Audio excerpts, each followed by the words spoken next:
Last time हम बात कर रहे थे कॉलम क्रोमेटोग्राफी की। आज हम उसी को कंटिन्यू करते हैं।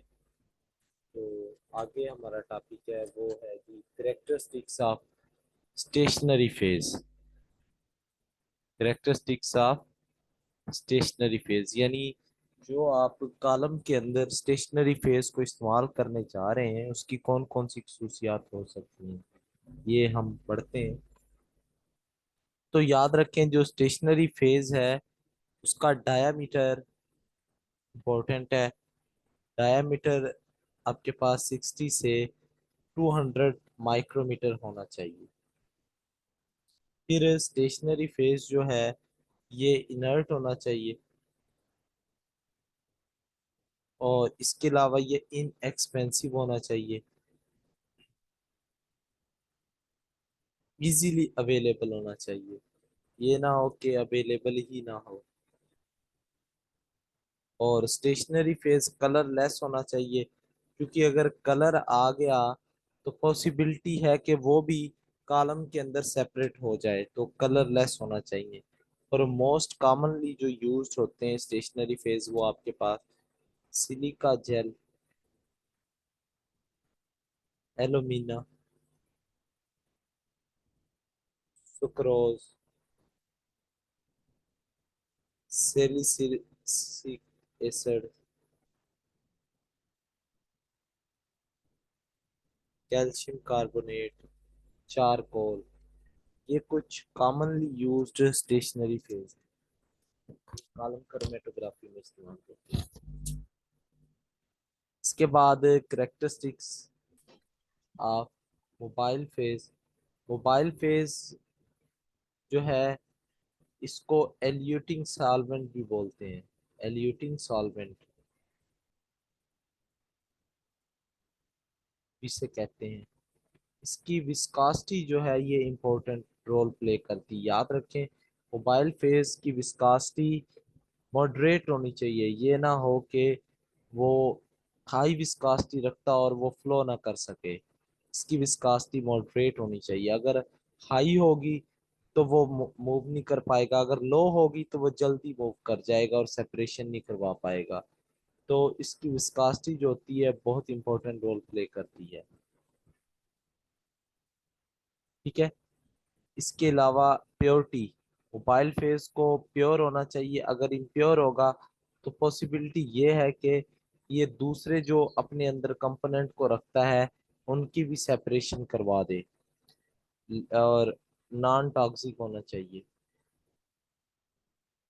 कंपोनेंट के साथ रिएक्शन नहीं करना चाहिए, अवेलेबल होना चाहिए और हाई रेजोल्यूशन पावर होनी चाहिए। रेजोल्यूशन का मतलब सेपरेशन होता है कि आसानी से ये सेपरेट करवा सके। कुछ जो मोबाइल फेज हैं उनकी एग्जांपल आपके पास हेक्सेन, ईथर, कार्बन टेट्राक्लोराइड, फिर cyclo hexane, water, benzene, ethanol, ये टाइप्स हैं आपके पास जो आप यूज कर सकते हैं एज अ मोबाइल फेस। इसके बाद हम बात करते हैं choice of adsorbent for column chromatography. Column chromatography के लिए एड्सॉर्बेंट कैसे सिलेक्ट करना है, ये भी एक इम्पोर्टेंट रोल है। तो एड्सॉर्बेंट बेसिकली स्टेशनरी फेज को ही कहते हैं, कहीं आप कंफ्यूज हो जाएं। ये एड्सॉर्बेंट दो तरह से हम देख सकते हैं। हायर एक्टिविटी, इससे क्या मुराद है मैं आपको बताता हूँ, और लोअर एक्टिविटी।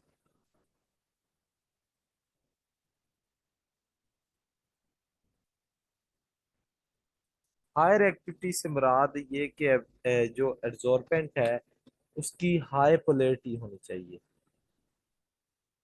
High polarity.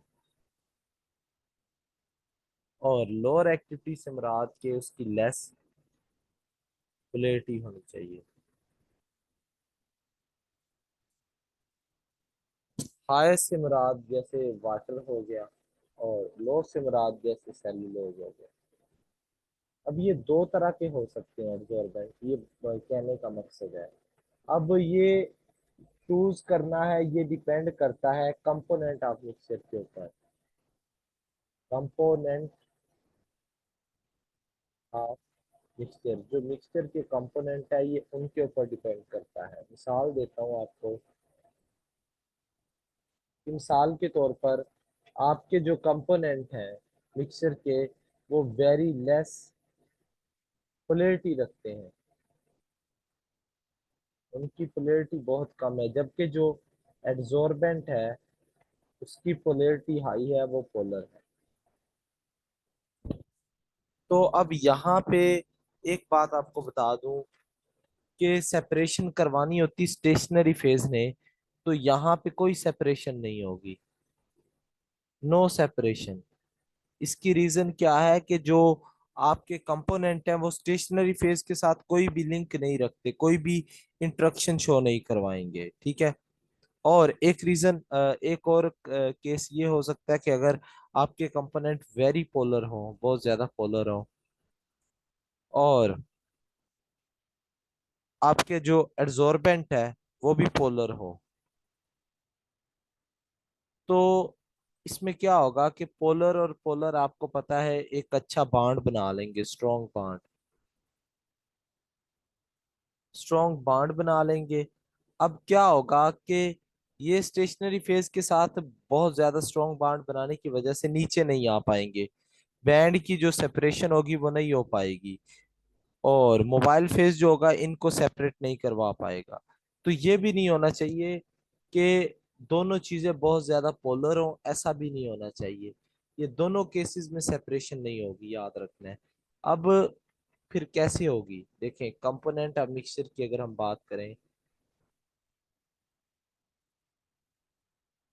तो अगर मोर पोलर है, अगर कंपोनेंट जो आपके मोर पोलर हैं, तो जो स्टेशनरी फेज होना चाहिए should be less polar, polar हो लेकिन लेस पोलर होना चाहिए, ठीक है। और अगर आपके नॉन पोलर कंपोनेंट है,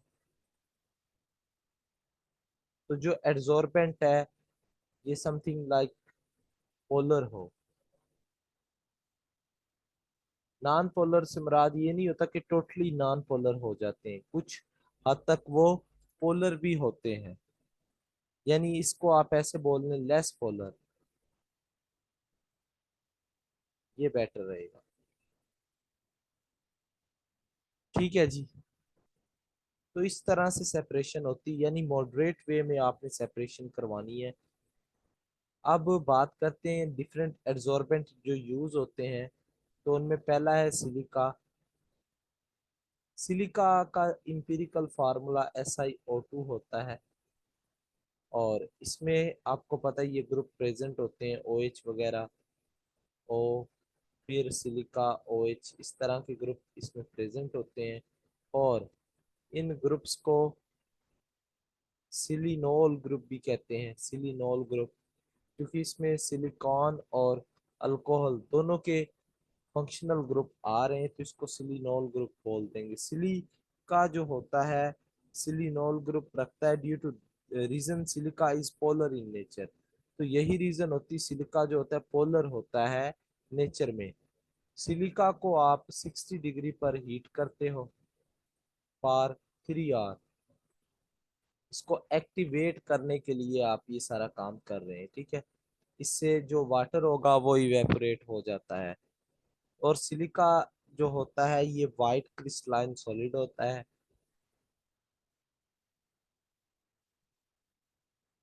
और ये मोस्ट कॉमनली यूज्ड एड्सॉर्बेंट है। मोस्टली यूज्ड एड्सॉर्बेंट जो होता है वो सिलिका होता है। इसके बाद आ जाता है आपके पास एलुमिना।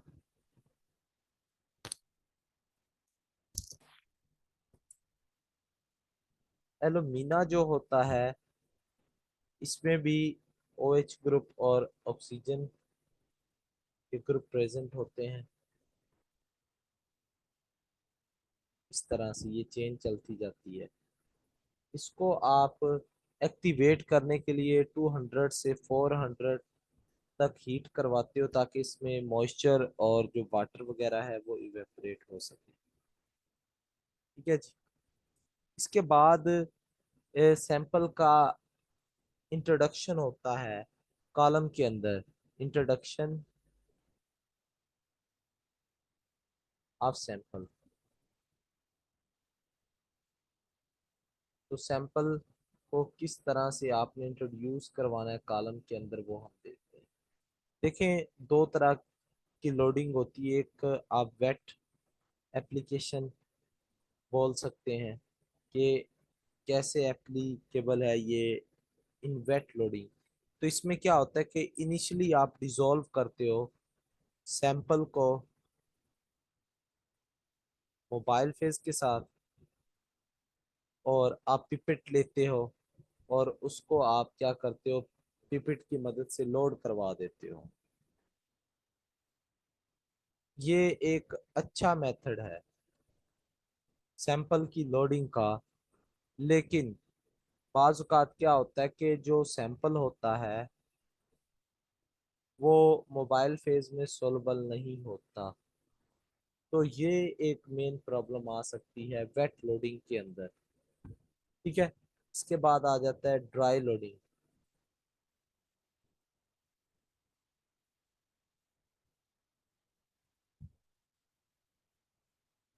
ड्राई लोडिंग में क्या होता है कि सैंपल को आप किसी भी वोलाटाइल सॉल्वेंट के अंदर डिसॉल्व करते हो। सैंपल सॉल्यूशन को फिर आप एड्जॉर्ब करते हो on small weight of adsorbent, और जो सॉल्वेंट होता है उसको आप इवेपोरेट कर लेते हो। क्या मतलब सर कि आपने ये सैंपल लिया, इसको आपने सॉल्वेंट के अंदर डिसॉल्व किया, डिसॉल्व करने के बाद आपने उसको एड्जॉर्ब करवा लिया ऑन स्टेशनरी फेज। एड्जॉर्ब करवाने के बाद आपने क्या किया, सैंपल को, ये जो सॉल्वेंट था इसको हीट किया और इवेपोरेट करवा दिया। तो इसकी इवेपोरेशन हो जाती है। ड्राई एड्जॉर्बेंट जो होता है वो फिर आपका सैंपल जो होता है वो स्टेशनरी फेज के ऊपर लोड हो जाता है। अब बात करते हैं डेवलपमेंट ऑफ क्रोमेटोग्राम के सेपरेशन के बाद जो पैटर्न मिलता है वो कैसे हासिल होगा आपको। मेटोग्राम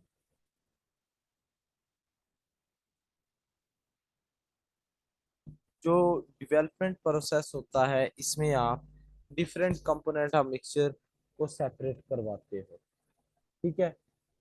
जब आप इंट्रोड्यूस करवा देते हो सैंपल को कॉलम के अंदर तो फिर इल्यूशन टेक्निक होती है,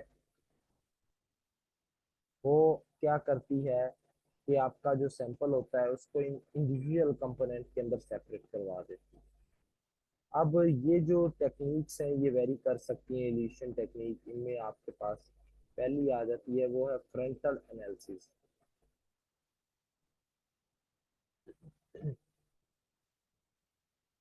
फ्रंटल एनालिसिस में क्या होता है सर, इसमें आपके पास फर्स्ट आप जो मिक्सचर होता है उसको मोबाइल फेस के अंदर डिसॉल्व करवाते हो और आप उसका डाइल्यूट सॉल्यूशन बना लेते हो। डाइल्यूट सॉल्यूशन बना लिया है आपने इसका डिसॉल्व करवाने के बाद। अब लाइक आपके पास ये कंपोनेंट है, ये तीन तरह के कंपोनेंट प्रेजेंट है।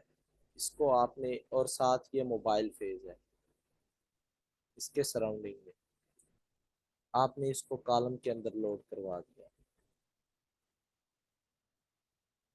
ये कंपोनेंट और ये सारी चीज़ें लोड हो गई है कॉलम के अंदर।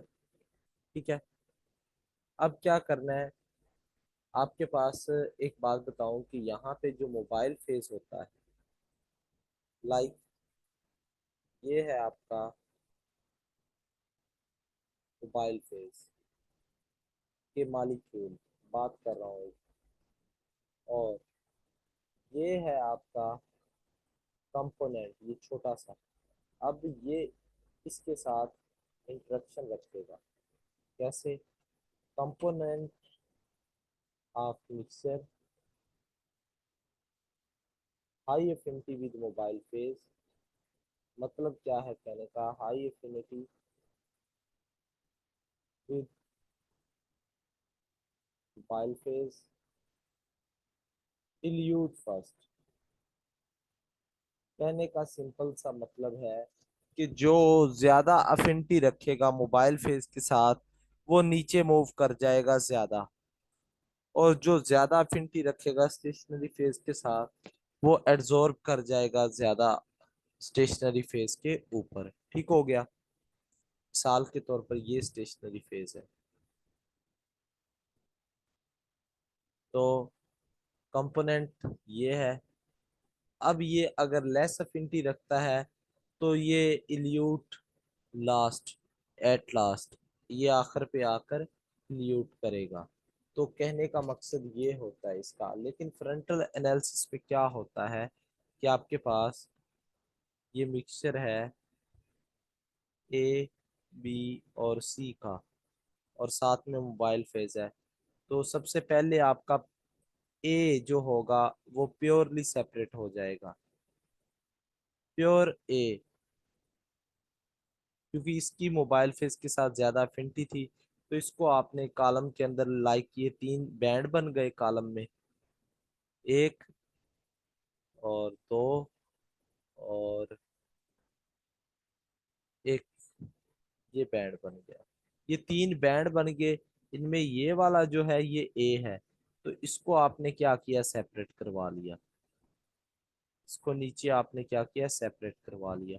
तो सबसे पहले आपको जो मिल जाएगा वो प्योर ए मिल जाएगा। फिर आपके पास ए बी होगा थोड़ा सा, और बी आपको मिलना शुरू हो जाएगा।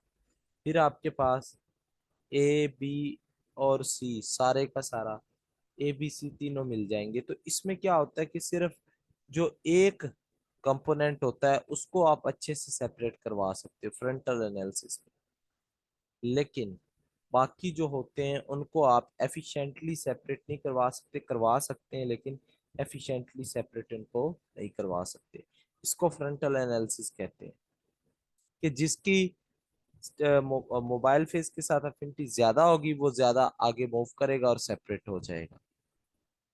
इसके बाद आपके पास आ जाती है सेकंड जो है वो इल्यूशन एनालिसिस है।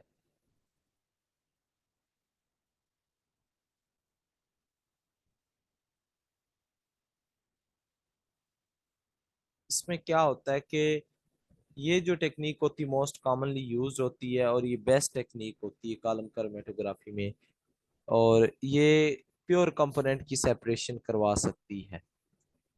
ठीक है? अब ये भी बेस्ड करती है इंट्रोडक्शन के ऊपर। हम विदाउट वेस्टिंग टाइम हम इसकी टाइप्स की बात करते हैं तो आपको ये सारी क्लियर हो जाएगी। Types of evolution. तो सबसे पहले है आइसोक्रेटिक इल्यूशन एनालिसिस।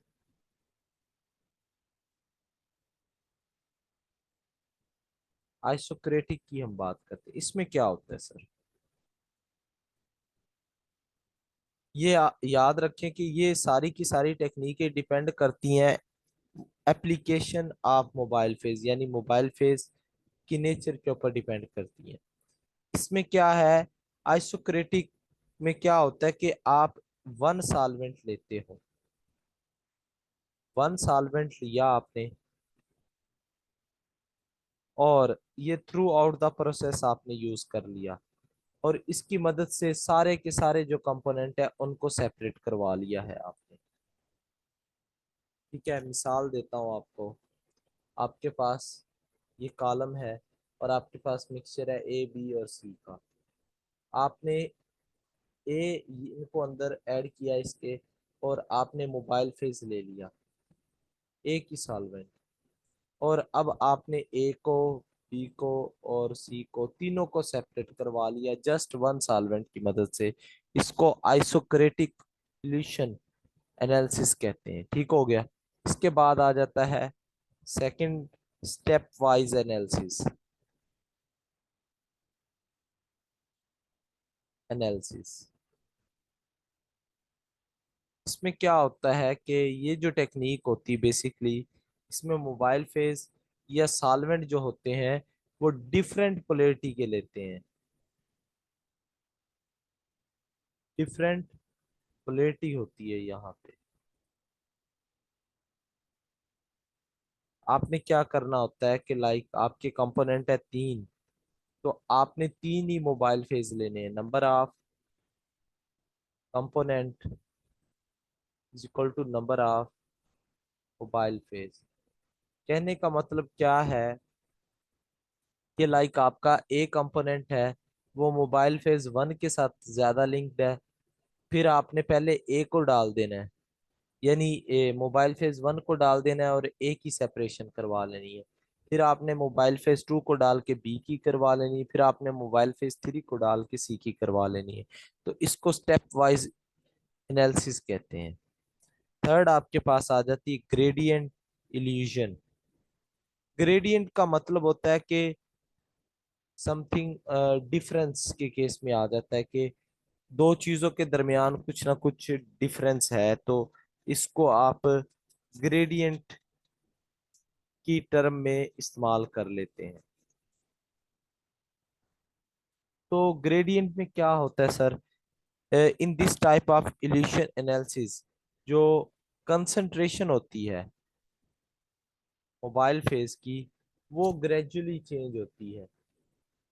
अब ये देख रहे हैं आप, कंसंट्रेशन का डिफरेंस है, मोबाइल फेज की कंसंट्रेशन में डिफरेंस होता है यहाँ पे।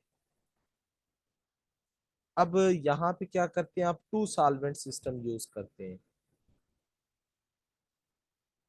टू सॉल्वेंट सिस्टम आपने यूज करने, यानी दो मोबाइल फेज आप यहाँ पे यूज करते हैं। और इसमें क्या होगा कि एक मोबाइल फेज की कंसंट्रेशन आप कम रखेंगे, दूसरे की ज्यादा। ये बेसिकली सेपरेशन करवाते हैं कंसंट्रेशन का डिफरेंस रखते हुए, ठीक है। लाइक आपका ये कॉलम है और यहाँ मोबाइल फेज ये है, ये वन है और ये टू है। तो अब इसको ऐड करते जा रहे हैं आप यहाँ से, इसको इसके अंदर इंट्रोड्यूस करवा रहे हैं सॉल्वेंट टू को। इसकी कंसंट्रेशन कम है, इसकी ज्यादा है, तो ये क्या काम करेगा, ये सेपरेशन करवा देगा आपके मिक्सचर की।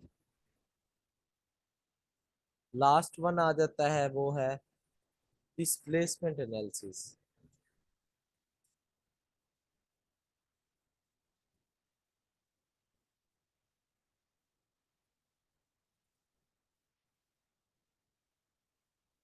इसमें क्या होता है कि आपके पास कंपोनेंट होते हैं लाइक ए, बी और सी। आपके पास मोबाइल फेज है, आप मोबाइल फेज के साथ कोई डिस्प्लेसर ऐड करते हो। बाज़ औक़ात ऐसा होता है कि जो कंपोनेंट होते हैं वो स्टेशनरी फेज के साथ कोई लिंक नहीं रखते, कोई ताल्लुक नहीं रखते, कोई इंटरेक्शन नहीं रखते, ठीक है। और बाज़ औक़ात ऐसा भी होता है कि स्टेशनरी फेज और मोबाइल स्टेशनरी फेज और कंपोनेंट की आपस में बहुत ज्यादा इंटरेक्शन होती है, ठीक है। इंटरेक्शन होने के नतीजे में वो क्या करते हैं, वो आपके पास सेपरेट नहीं हो पाते, तो आप कोई ना कोई डिस्प्लेसर उसके अंदर ऐड करते हो। डिस्प्लेसर ऐड करने का मकसद ये होता है कि वो उन कंपोनेंट को सेपरेट करवाए और सेपरेट करवा कर उनकी सेपरेशन करवा दे और वो अलग अलग हो जाए, तो इसको डिस्प्लेसमेंट एनालिसिस करवाते हैं। क्योंकि जो कंपोनेंट होते हैं वो डिस्प्लेस नहीं हो पाते, तो आप क्या करते हैं, बाहर से कोई ऐसा कंपोनेंट लेते हैं जो उनको डिस्प्लेस करते हैं, ठीक है जी। इसके बाद कुछ टर्म्स है हमारे पास। जो नंबर वन है rate of travel. Rate of travel क्या होता है कि speed of mobile phase by which mobile phase move through the column from top to bottom. वो स्पीड होती है जिससे मोबाइल फेज मूव करता है फ्रॉम टॉप टू बॉटम, उसको रेट ऑफ फ्लो कहते हैं या रेट ऑफ ट्रेवल कहते हैं। इसको ऐसे भी डिफाइन कर सकते हैं, rate of travel, length of column, length of column travelled पर सेकंड या पर टाइम, कितने टाइम में वो लेंथ ऑफ कॉलम ट्रेवल करता है, इसको रेट ऑफ ट्रेवल कहते हैं। Rate something like time is involve, कि उसके अंदर किसी हद तक टाइम इन्वॉल्व होता है रेट के अंदर। इसके बाद आ जाता है retention volume. Retention volume, volume of mobile phase which is required to elude separation of component of mixture, component of mixture, यानी वो वॉल्यूम जो मिक्सचर के कंपोनेंट की सेपरेशन करवाने के लिए चाहिए होता है, उसको रिटेंशन वॉल्यूम कहते हैं। आरवी से रिप्रेजेंट करते हैं। रिटेंशन टाइम को जब आप मल्टीप्लाई करते हो, रिटेंशन टाइम को फ्लो रेट के साथ, फ्लो रेट के साथ, तो ये आ जाता है retention volume. R V is equal to R T into F. अब रिटेंशन टाइम क्या होता है वो हम देख लेते हैं। रिटेंशन टाइम, देखें, time required to move mobile phase from a length L, कि मोबाइल फेज को एक लेंथ एल से मूव होने के लिए जो टाइम रिक्वायर्ड होता है, मिसाल के तौर पर ये कॉलम है। अब एक बात याद रखें, कॉलम वहां तक ही होता है जहां तक आपका ये मिक्सचर ऐड होता है। लाइक मोबाइल फेज तो आप यहाँ पे इस पोर्शन पे ऐड कर रहे हो ना, तो यहाँ से यहाँ तक की जो मूवमेंट होती है वो लेंथ आप काउंट करते हो, ना कि पूरे कॉलम की लेंथ आप काउंट करते हो। ठीक है, जहां तक मोबाइल फेज फील्ड होता है वो काउंट नहीं करते, जहां मोबाइल फेज फील्ड होता है। ठीक है, उससे बाकी जो पोर्शन होता है वो काउंट करते हो। तो रिटेंशन टाइम का फार्मूला होता है length of column, length of column divided by rate of flow of mobile phase. तो ये आपके पास रिटेंशन टाइम होता है, इसकी मदद से आप इसको कैलकुलेट कर सकते हैं। इसके बाद आपके पास आ जाता है डिस्ट्रीब्यूशन इक्विलिब्रियम। ये आप वाकिफ हैं डिस्ट्रीब्यूशन लॉ से, कि ये लॉ कहता है कि जो कंपोनेंट ऑफ मिक्सचर होते हैं वो अपने आप को दो सिस्टम में या दो सॉल्वेंट में डिवाइड कर लेते हैं कांस्टेंट रेशो के ऊपर। तो मतलब कहने का क्या है कि जो कंपोनेंट होंगे वो अपने आप को डिस्ट्रीब्यूट कर लेंगे दो फेजेस में, स्टेशनरी फेज में और concentration of mixture in mobile phase. तो मोबाइल फेज में ये आपके पास K C S over C M. ठीक है, अब के जो होता है can be equal to one or greater than one or smaller than one. तो इसकी वैल्यू होती है ग्रेटर, स्मॉलर और लेस। तो इसकी मदद से आप आइडिया लगा सकते हैं कितनी सेपरेशन हुई है। फैक्टर अफेक्टिंग कॉलम क्रोमेटोग्राफी और separation due to stationary phase. तो कौन कौन से फैक्टर हैं जो कॉलम क्रोमेटोग्राफी को इफेक्ट कर सकते हैं वो हम देखते हैं। तो नंबर वन है पार्टिकल साइज। पार्टिकल साइज जो होता है स्टेशनरी फेज का, ऑफ स्टेशनरी फेज, जो पार्टिकल साइज होता है वो इफेक्ट कर सकता है। Particle size, reducing particle size increases surface area and improves separation. आपको मैंने बताया हुआ है कि एचपीएलसी में पार्टिकल साइज रिड्यूस करवा दो तो प्रेशर ज्यादा लगाना पड़ता है। तो इस केस में भी यही होता है कि पार्टिकल साइज अगर आप रिड्यूस करवाओगे तो सेपरेशन अच्छी हो जाएगी। अगर पार्टिकल साइज लार्ज रखोगे सेपरेशन अच्छी नहीं हो पाएगी। लेकिन इसमें एक ये प्रॉब्लम आ सकती है कि पार्टिकल साइज डिक्रीज करने से मोबाइल फेज का जो फ्लो होता है वो डिक्रीज कर जाता है। ठीक है, ये बात हमने प्रीवियस की हुई है कि ऐसे ऐसे पार्टिकल्स हों छोटे छोटे और ये बड़े बड़े स्टोन्स हों, तो स्टोन्स के दरमियान ज़्यादा स्पेस होती है जबकि पार्टिकल्स के दरमियान स्पेस नहीं होती। दूसरी बात, uniform packing.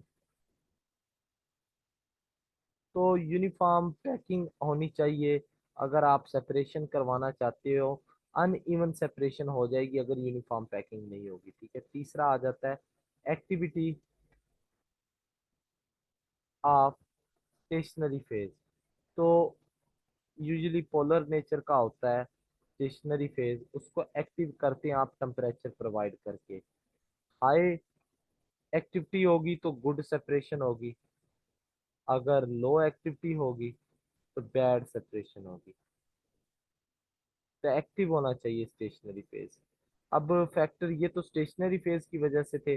Factor due to mobile phase, mobile phase में वही बात हम जो प्रीवियस करके आ रहे हैं कि इसकी एक तो नेचर की है, विस्कासिटी की बात है, रेट ऑफ फ्लो है कि मॉडरेट रेट होना चाहिए रेट ऑफ फ्लो, फिर कंसिस्टेंट फ्लो होना चाहिए। ये ना हो कि थोड़ा सा फ्लो कर रहा है और फिर रुक गया, फिर फ्लो कर रहा है। कंसिस्टेंसी होनी चाहिए उसके अंदर। इसके अलावा अगर हम बात करें तो कॉलम के भी फैक्टर होते हैं, वो भी डिपेंड कर सकते हैं कि कॉलम की डायमेंशन और कॉलम का टेम्परेचर।